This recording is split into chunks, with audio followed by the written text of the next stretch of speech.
नमस्कार, आप सभी का स्वागत है। आप देख रहे हैं world view with Amit Kumar पाले। नेपाल की त्रासदी को लेकर पूरी दुनिया में चर्चा हो रही है।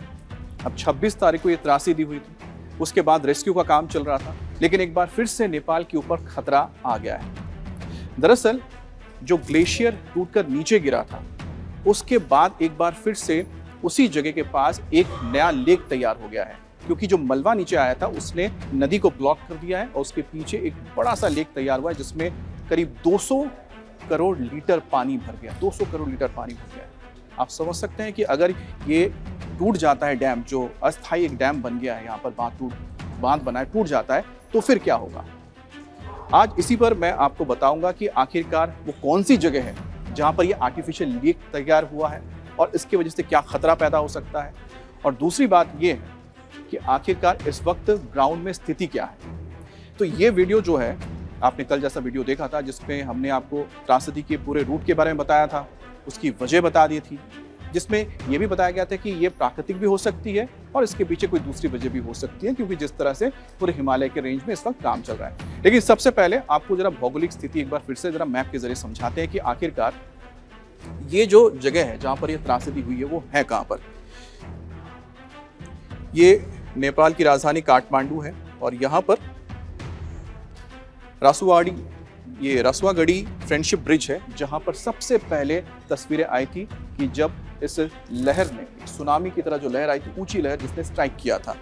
उसके बाद ये है भारत, यहाँ पर दिल्ली है, ये बिहार का इलाका है और ये उत्तर प्रदेश है और ये भारत और नेपाल की वो सीमा है जिसके ऊपर भी खतरा बना हुआ है, क्योंकि जो पानी आएगा वो सीधे भारत के अंदर एंटर करेगा, जिसके बाद भारत में भी अलर्ट जारी कर दिया गया है।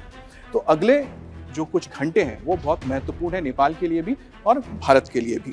तो भौगोलिक स्थिति को समझने के लिए सबसे पहले आपको मैं ले चलता हूं कि जहां पर 26 तारीख को ये त्रासदी शुरू हुई थी। अब नाम इसको दिया गया है फ्रेंडशिप ब्रिज। फ्रेंडशिप ब्रिज कहां पर है? गायरोंग या फिर ग्यारोंग। ये गायरोंग या ग्यारोंग जिस काउंटी का नाम है, क्योंकि वो उस जगह का नाम है गायरोंग। और गायरोंग में ये जो कॉम्प्लेक्स आप देख रहे हैं, जिसका आपने सीसीटीवी वीडियो देखा था, देखिए ये इतना बड़ा एक मैसिव कॉम्प्लेक्स था या फिर कहें बॉर्डर पोस्ट था। और ये नेपाल की तरफ से है, रसुआगढ़ी चेक पोस्ट बॉर्डर, तो ये नेपाल है और इस तरफ ये चाइना है, ये चाइना और इस तरफ है ये नेपाल। तो 26 तारीख को जब ये हिमालयन सुनामी आई, ये फ्लैश फ्लड आया, तो वो इस नदी के जरिए पहुंचा। ये वो नदी है, इस नदी का नाम है लिंदेखोला। तो लिंदेखोला जो नदी है, इसी में ही बाढ़ आई और बाढ़ आने के बाद जो ऊंची ऊंची लहरें थी, इस तरफ से सीधा आकर इसने इस बॉर्डर चेक पोस्ट को तबाह कर दिया। अब ये बॉर्डर चेक पोस्ट आप देख सकते हैं कि कितना बड़ा ये पूरा कॉम्प्लेक्स है। ये जो यहाँ पर इमारत देख रहे हैं, ये करीब 5 से 6 मंजिला इमारत थी। ठीक उसके पास एक और यहाँ पर रिहायशी बिल्डिंग थी, वो भी करीब 4 से 5 मंजिला थी। यहाँ पर बहुत सारी गाड़ियाँ मौजूद थी ये इस जगह पे, और इसने जो लहर आई, उस लहर ने पूरी तरह से इसको तबाह कर दिया। अब लिंदेखोला नदी में जो बाढ़ आई, उसने फिर यहाँ से अपने रूट को चेंज किया। यहाँ से टकराने के बाद ये भोतेकोशी में आ गई, जो पानी है भोतेकोशी में आ गया। तो भोतेकोशी से फिर नीचे आगे की ओर बढ़ गया, जिससे नीचे तबाही होने लगी। तो पहला जो सबसे बड़ा इम्पैक्ट का जो इलाका था, इम्पैक्ट पॉइंट था, ये था। अब यहाँ पर अगर आप तस्वीरें देखेंगे तो यहाँ पर कुछ नहीं बचा है, ये पूरी तरह से सपाट हो चुका है। तो उसका मतलब होता है कि जो लहर आई थी वो कम से कम, अगर हर फ्लोर को हम 10 फीट से 12 फीट भी पकड़ लेते हैं, तो कम से कम 60 फीट या 60 फीट से ज़्यादा की रही होंगी लहरें, जिसने पूरी तरह से इसको तबाह कर दिया। और सोचिए कितना फोर्स रहा होगा, जिसके चलते इतने बड़े ये पूरा का पूरा जो कॉम्प्लेक्स है, ये पूरी की तरह से जमींदोज हो गया, जिसका नामो निशान तक मिट गया है। अब इस वक्त जो अलर्ट दिया गया है, तो चीन की ओर से अलर्ट दिया गया है कि एक और लेक तैयार हो गया है। और लेक कहाँ तैयार हुआ है, लेक कहाँ तैयार हुआ है उसके बारे में बताते हैं आपको। अब देखिए, NDRRMA, ये नेपाल की डिजास्टर मैनेजमेंट अथॉरिटी है उनकी ओर से 19 घंटे पहले यह चेतावनी दी गई due to the flow of the Lahinde river being obstructed in the coastal area, यानी कि उसके किनारे के approximately 18 kilometres above the Rasuagadhi border, 18 kilometre Rasuagadhi से आगे। अब ये है फ्रेंडशिप ब्रिज, ये फ्रेंडशिप ब्रिज है, यहां पर ही रसुआगढ़ी बॉर्डर है। अब यहां से ये लिंदे खोला नदी है, तो लिंदे खोला नदी यहां से 18 किलोमीटर दूर, तो ये अगर 18 किलोमीटर दूर है तो हम मान के चल सकते कि इसी जगह पे कहीं पर आसपास यहां पर या इस इलाके में ही कहीं पर एक आर्टिफिशियल लेक तैयार हो गया है। अब ये जो आर्टिफिशियल लेक तैयार हो गया है वो हुआ क्या, जो मलबा आके नीचे गिरा उसने इस नदी को ब्लॉक कर दिया और पीछे से लगातार पानी आया जा रहा है क्योंकि बड़ा ग्लेशियर टूट के नीचे गिरा है, तो जिसकी वजह से करीब 200 लाख लीटर या फिर 200 या 300 लाख लीटर पानी जमा हो गया है बड़ी तादाद में। अब ये जो पानी यहाँ पर जमा हुआ है ये बताया जा रहा है कि धीरे धीरे रिसना शुरू हो चुका है। कल ये चेतावनी दी गई थी कि एक आर्टिफिशियल लेक तैयार हो चुका है जो अगर कभी भी पानी के दबाव से फूट सकता है, फूटेगा तो अचानक फिर से एक फ्लैश फ्लड आएगा। अब ये बताया गया है कि वहां से पानी निकलना शुरू हो चुका है। अब पानी निकलना शुरू हो चुका है, अगर अचानक वो फट जाए तो फिर क्या होगा, तो उसके कुछ इमेजेस भी आपको मैं दिखाता हूं इस वक्त।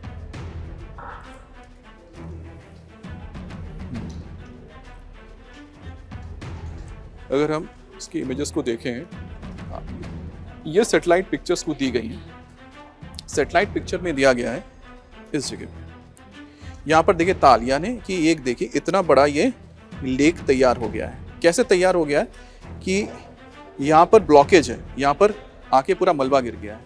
अब ये देखिए यहाँ पर एक नदी है जो सीधी निकल रही है यहाँ से, दूसरी तरफ यहाँ पर इतना ये बड़ा सा एक मलबा आने के बाद लेक तैयार हो गया है और ये देखिए ये ब्लॉकेज यहाँ पर हुआ तैयार। तो पीछे से जो पानी आ रहा है यहाँ आके भर गया, तो सामने एक टेम्पररी बांध बना हुआ है जो कभी भी टूट सकता है। अगर टूटेगा तो लाखों लीटर जो पानी है ये सीधा एक साथ रिलीज हो जाएगा, जिसकी वजह से इस इलाके में एक बार फिर से बाढ़ की स्थिति पैदा हो जाएगी। अब बात आती है कि आखिरकार इस इलाके में ग्लेशियर कहां पर है जहां से ये स्थिति पैदा हुई होगी। अब आप देखिए ये लिंदे खोला नदी है, इसका उद्गम इसी इलाके से हुआ है, इस जगह से। ये आप देख पा रहे हैं, ये देखिए नदी का रूट है जो यहाँ से इस तरफ जाता है और यहाँ पर आपको एक ग्लेशियर्स नजर आ रहे हैं, ऊंची ऊंची पहाड़ियाँ, आपको सफेद जो नजर आ रही हैं सब ऊंची पहाड़ियाँ जहाँ पर ग्लेशियर्स मौजूद हैं। अब यहीं से ग्लेशियर्स पिघल के यहाँ पर पानी आता है और उसके बाद ये नदी के स्रोत के रूप में तैयार होते हैं। अब यहीं से कोई ग्लेशियर टूटा है और ग्लेशियर टूटने के बाद सीधा यहाँ जाके नीचे गिरा, जिसकी वजह से इस लिंदे खोला नदी में फ्लैश फ्लड आ गया और फ्लैश फ्लड आने के बाद स्थिति ऐसी बनी कि सीधे ये पहुंचा यहां, सीधा यहां पहुंचा गायरोंग काउंटी के उस हिस्से में जहां पर ये बॉर्डर आउटपोस्ट बना हुआ है या जहां पर फ्रेंडशिप ब्रिज बना है और यहीं से जो कैलाश मानसरोवर के लिए लोग जाते हैं इसी ब्रिज से होते हुए, इस कॉम्प्लेक्स से होते हुए आगे निकलते हैं। अब यहाँ पर सोचिए कि बड़ी तादाद में भारतीय मौजूद थे। अभी भी अगर जो आंकड़ा आ रहा है 1500 लोगों के मिसिंग होने की खबर है, लापता हैं। करीब 470 लोगों की मौत की पुष्टि हो चुकी है। करीब 290 लोग, भारत के 290 लोग अभी भी लापता बताए जा रहे हैं। इसमें ज़्यादातर लोग कौन से थे? जो टूरिस्ट ग्रुप में गए थे, घूमने गए थे। कुछ लोग ऐसे थे जो कैलाश मानसरोवर जा चुके थे, ये कैलाश मानसरोवर के लिए जाते हैं। और ये जो रूट है G216 और ये जो यहाँ पर आपको सड़क नजर, ये NH42 ये है नेपाल का NH42 और ये है चीन का G216। ये जो सड़क है, ये जो हाईवे है, ये नेपाल को सीधा तिब्बत से जोड़ता है और सीधा आगे आप कैलाश मानसरोवर के लिए जाते हैं।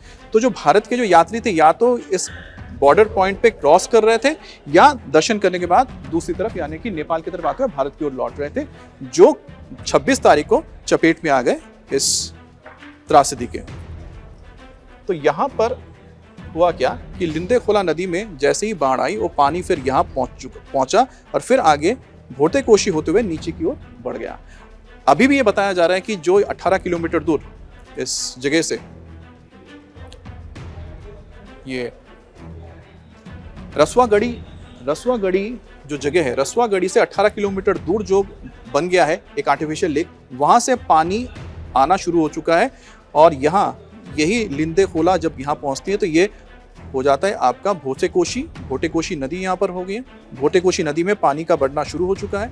अब धीरे धीरे क्या होगा, इसका असर नीचे के इलाकों में होगा जैसा 26 तारीख को देखने को मिला था। अब जो भोटे कोशी नदी है ये देखिए, तो भोटे कोशी में जो पानी आया था आने के बाद उसने यहाँ पर जब स्ट्राइक किया तो ये पूरा इलाका इस जगह पे तबाही मचाई और यहाँ से जो नदी यहाँ पर आ जाती है तो फिर ये भोशिकोती यहाँ से बन जाती है त्रिशूला नदी। तो त्रिशूली नदी या त्रिशूला जिसे कहा जाता है, तो त्रिशूली नदी बनने के बाद ये नीचे की ओर, त्रिशूली नदी बनने के बाद ये फिर आगे की ओर नीचे अब धुंचे जो है ये रसवागढ़ी का जो डिस्ट्रिक्ट है इसका ये सबसे बड़ा शहर माना जाता है। हालांकि ये नदी से दूर होने की वजह से धुंचे में बहुत ज़्यादा तबाही नहीं हुई है, लेकिन इसके नीचे के जो शहर थे या आबादी थी वो बहुत ज़्यादा इससे इम्पैक्ट हुई है त्रिशूला नदी के। और इसमें सबसे महत्वपूर्ण जो इलाका इसमें आ जाता है वो आता है इधर से, मैं आपको बताता हूँ, ये त्रिशूली बाजार है और नुवाकोट, ये नुवाकोट का जो इलाका है यहाँ पर ये त्रिशूली नदी है। त्रिशूली नदी के नीचे ये जो पूरा बाजार है और नुवाकोट जो एक नेपाल का बहुत अहम, इस इलाके में ये बड़ा आप कह सकते हैं कि बड़ी आबादी वाला क्षेत्र, बड़ा शहर है।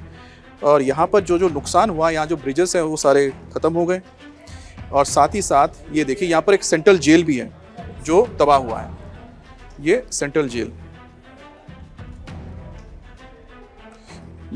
बिल्कुल त्रिशूली नदी के साथ था। ये सेंट्रल जेल भी पूरी तरह से कल जो बाढ़ आई थी 26 तारीख को जो बाढ़ आई थी उसमें पूरी तरह से तबाह हो चुका है। और ये जो इलाका है सबसे ज़्यादा इम्पैक्ट रहा यहाँ पर, ये जो भी पास नदी के पास थे, क्योंकि नदी के इसके आसपास के किनारे जो भी था ये सब कुछ तबाह हो गया। और ख़ास तौर पे यहाँ पर जो टूरिस्ट आते हैं ज़्यादा लोग यहीं पर ठहरे हुए थे और जो लोग इससे आगे, क्योंकि यहाँ से करीब 70-80 किलोमीटर की दूरी पर है रसवागढ़ी बॉर्डर या फिर गायरोंग चेक पोस्ट, वहाँ तक जाने के लिए तो लोग यहीं से होकर आगे जाते हैं। तो लोग यहाँ पर रुके हुए थे, कुछ लोग यहाँ पर खाना खा रहे थे जिनको आगे जाना था।